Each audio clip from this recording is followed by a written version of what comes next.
जिंदगी हर इंसान को एक चुनौती से गुजारती है। ऐसी ही एक चुनौती जिंदगी ने आशीष वसी के सामने रखी। 36 साल की आशीष वसी को एक दिन पेट में अचानक दर्द हुआ। टेस्ट करवाने के बाद उन्हें पता चला कि उन्हें कोलोन कैंसर है। जब उन्हें उनके इस कोलोन कैंसर का पता चला तब उनकी वाइफ 7 मंथ प्रेग्नेंट थी। अचानक से पेट में दर्द सा हुआ। दर्द होने पर डॉक्टर को दिखाया। डॉक्टर ने कहा कि भाई आपको फूड पॉइजनिंग हुई है। हेलो, दिस इज़ आशीष बसी और मुझे कैंसर डायग्नोस हुआ था 4th स्टेज का, कोलोन कैंसर। शुरुआत हुई थी पिछले साल जुलाई में। कोई सिम्टम्स नहीं थे, कुछ भी ऐसा पता नहीं चल रहा था कि ऐसी कोई दिक्कत हो सकती है। अचानक से पेट में दर्द सा हुआ। दर्द होने पर डॉक्टर को दिखाया। डॉक्टर ने कहा कि भाई आपको फूड पॉइजनिंग हुई है। तो 2-4 दिन दवाइयाँ खाई, बट दवाइयों से कुछ ऐसा असर नहीं हो रहा था। तो फिर डॉक्टर को दिखाया, हॉस्पिटल गया। हॉस्पिटल जाकर डॉक्टर को दिखाया तो डॉक्टर सेड कि your food pipe is blocked, तुम्हारा जो फूड पाइप है वो ब्लॉक हो चुका है।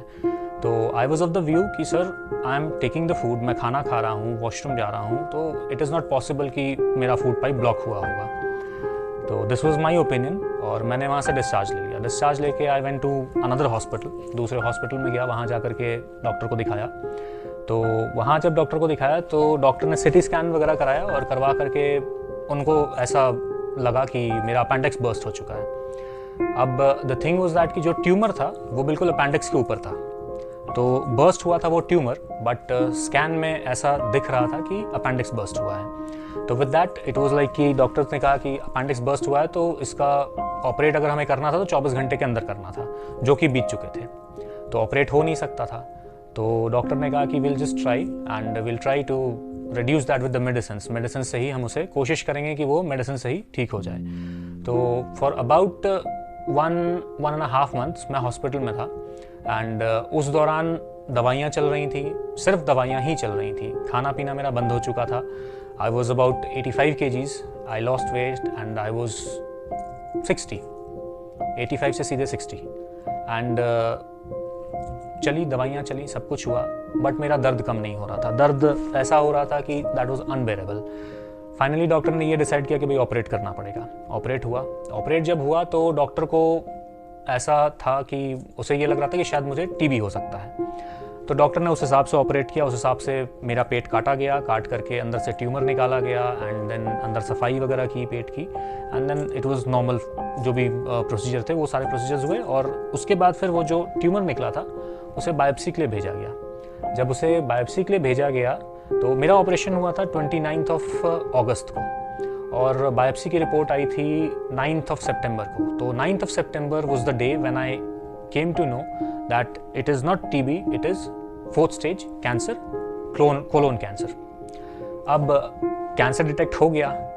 अब जब मैंने डॉक्टर से पूछा, क्योंकि डॉक्टर ने मुझे पहले बता दिया था कि मैं ये अज्यूम कर रहा हूँ कि तुम्हें टीबी हो सकता है। तो अब जब डॉक्टर आया तो मैंने डॉक्टर से पूछा कि सर ये कौन से स्टेज का कैंसर है। तो doctor was like, he was also in a dilemma कि मैं इसको क्या बताऊँ कि मतलब this is the 4th stage cancer. तो डॉक्टर मुझे कहते हैं कि यार देखो ऐसा है कि तुम 3rd स्टेज के लास्ट में हो। तो मैंने sir that means that is the 4th stage cancer. तो ही सेड हाँ you can say that it is the 4th stage cancer. मैंने चलो ठीक है। अब वहाँ पर उस हॉस्पिटल का काम खत्म हो गया, उस डॉक्टर का काम खत्म हो गया। अब मुझे चाहिए था एक ऑन्कोलॉजिस्ट। तो पता करके मैं आया एक ऑन्कोलॉजिस्ट के पास, उससे बात हुई। बात करने के बाद जो प्रोसीजर था उन्होंने मुझे बताया कि भाई जो तुम्हारा कैंसर है that is intestine cancer, colon cancer and you'll have to take almost 12 chemotherapies. मैंने कहा ठीक है एंड इट वाज लाइक कि 12 कीमोथेरेपीज ले लोगे तो you'll be fine. I said okay. तो कीमोथेरेपीज के लिए आज की डेट में 2 तरीके की कीमोथेरेपीज होती हैं। एक होती है कि आप हॉस्पिटल में एडमिट हो जाओ and you will be there admitted for 48 hours, around 3 days, 3 दिन के लिए आप वहाँ पे एडमिट होगे, आपकी कीमोथेरेपीज चलेगी and then you have to come home. दूसरी एक और होती है कीमो जिसमें वो पिक लाइन डालते हैं, pick line in your arm और एनीवेयर जहाँ पे मसल्स थोड़े ज़्यादा होते हैं वहाँ पे वो पिक लाइन डाल देते हैं। That pick line is inserted, वो यहाँ से इंसर्ट होकर आपके हार्ट तक जाती है। वो पिक लाइन पूरी यहाँ तक जाती है और उससे वो दवाइयाँ अंदर पास करते हैं आपकी बॉडी में। उससे फ़ायदा क्या होता है कि आप जाते हो, आपकी प्री मेडिकेशंस होती हैं फॉर अबाउट 5 to 6 आवर्स, 5-6 घंटे की प्री मेडिकेशन होती है and then they put a pump, एक पंप सा होता है, वो पंप लगा करके आपको घर भेज देते हैं। आफ्टर 48 आवर्स आपको वो पंप रिमूवल के लिए हॉस्पिटल जाना पड़ता है। तो मैंने वो वाला ट्रीटमेंट अपना कराया था and that was a specific chemotherapy, that is the target chemotherapy जो मेरी हो रही थी। तो कीमोथेरेपीज़ मेरी हो गई। आज की डेट में मेरी 12 की 12 कीमोथेरेपीज़ ख़त्म हो चुकी हैं। अभी लास्ट वीक ही ख़त्म हुई थी। तो कीमोथेरेपीज़ ख़त्म हो गई, but after the chemotherapies again I went for a PET scan. जब मैं पेट स्कैन के लिए गया तो पेट स्कैन की रिपोर्ट आई। रिपोर्ट आने के बाद जब मैंने डॉक्टर को दिखाया तो डॉक्टर सेड कि again you will have to go for an operation. अब वो ऑपरेशन क्या है, तो एक्चुअली क्या हुआ था कि जो ट्यूमर था मेरे अंदर वो बर्स्ट कर चुका था। तो बर्स्ट करने के बाद जो आपके अंदर इंटरनल ऑर्गन्स होते हैं उसके ऊपर एक पतली सी झिल्ली होती है, वो उस झिल्ली में चिपका हुआ है आज भी। तो अब इसका सोल्यूशन ये है कि I again have to go undergo operation, और वो फिर से मेरा पेट काटेंगे। पेट काट के उसे एक कुएं की तरह बनाया जाएगा, उसमें पानी भरा जाएगा, पानी से पहले उसे वॉश किया जाएगा एंड देन पेट खोल करके ही दोबारा से वो कीमो उसमें डालेंगे। This is what the doctor has told me. तो इसको करने में ऑलमोस्ट 90 to 100 मिनट्स लगते हैं, मतलब 1.5 घंटे की ये 1.5 घंटे का ये पूरा प्रोसीजर है। तो दैट मीन्स कि ये जो सर्जरी चलेगी अप्रॉक्सीमेटली 3-4 आवर्स की चलेगी। तो this is the thing that I have to undergo. मतलब कहने का कि मैं अभी भी उससे जूझ रहा हूँ, अभी भी उससे लड़ रहा हूँ, और 70 to 80% पार हो चुका, बचा बस 30 या 20% है, तो वो अपन लड़ेंगे उससे। अब ये तो थी कहानी कि कोलोन कैंसर हुआ, कैसे हुआ, क्या नहीं हुआ।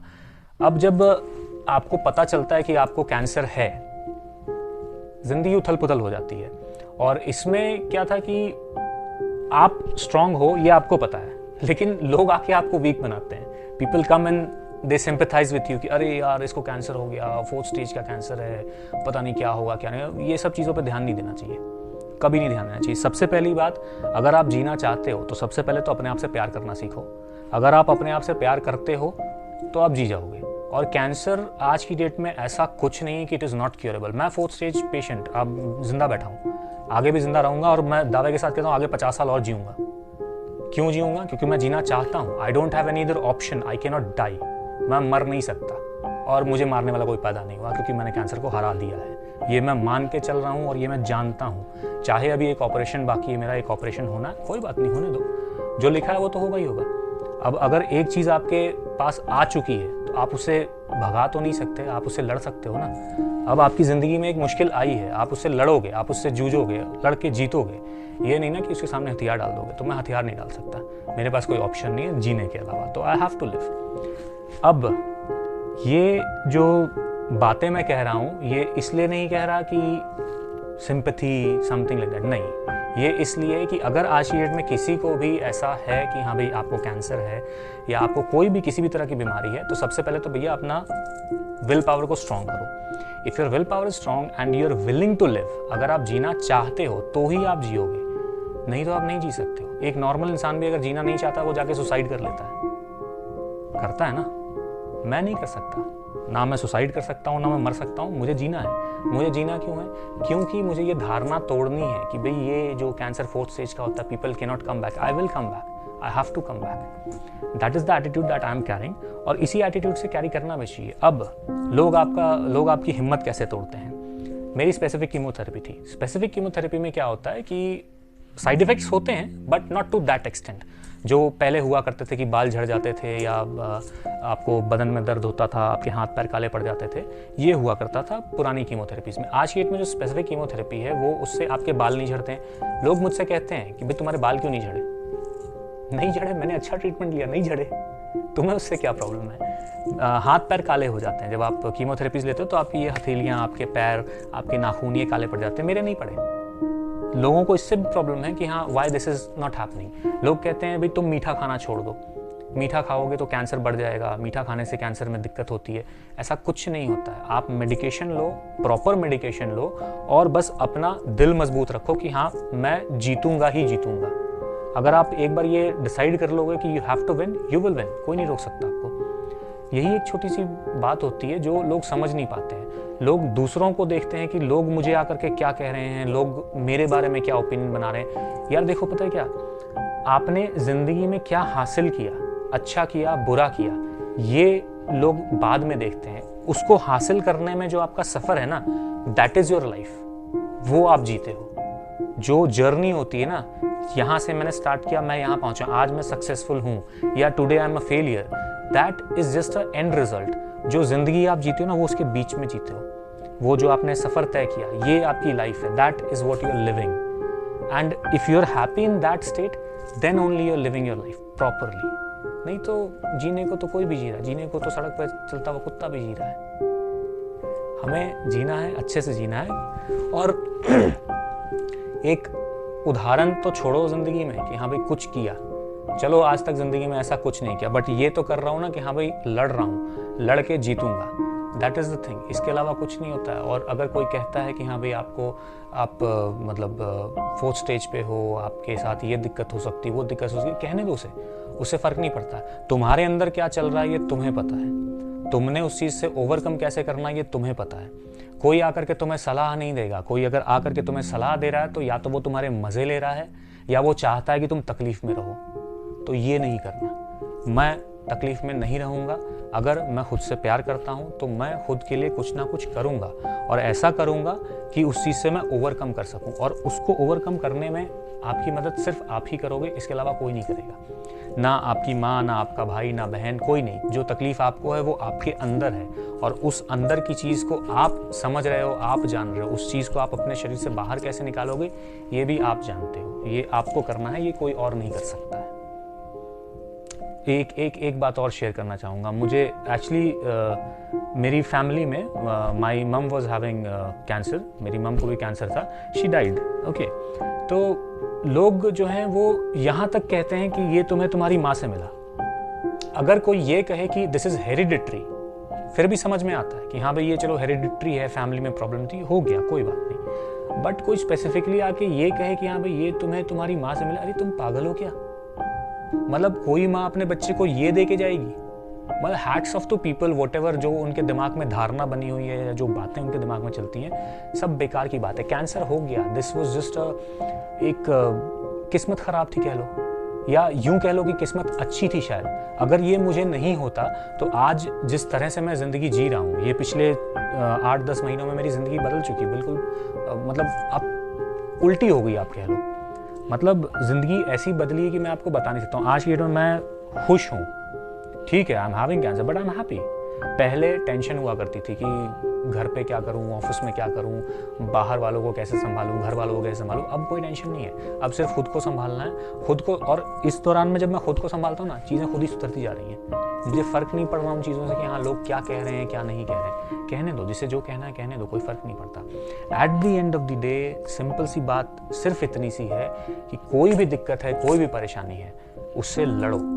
लड़े बिना जीत नहीं सकते हो। छुरा भी जो है ना, छुरे को भी ना घिसना पड़ता है उसकी धार बनाने के लिए। तो अगर तुम अपनी ज़िंदगी में धार चाहते हो, ज़िंदगी में कुछ अच्छा करना चाहते हो, घिसना तुम्हें भी पड़ेगा। अब ये डिपेंड्स कि हाँ कहाँ घिस रहे हो, कैसे घिस रहे हो। मैं इसमें घिस रहा हूँ, आप कहीं और घिस रहे होगे। But the thing is that be positive. अगर आप पॉजिटिव नहीं रहोगे तो कुछ नहीं हो सकता। और हाँ, नेक्स्ट वीडियो हम फिर बनाएंगे। मैं 50 साल जीऊँगा, ये मैं बता रहा हूँ। अब ये ट्रीटमेंट हो जाने दो, एक बार ये ऑपरेट हो जाने दो, अपन फिर से मिलेंगे और अपन फिर बताएंगे कि हाँ भाई क्या होता है और कैसे होता है। For the time being, thank you, thanks a lot.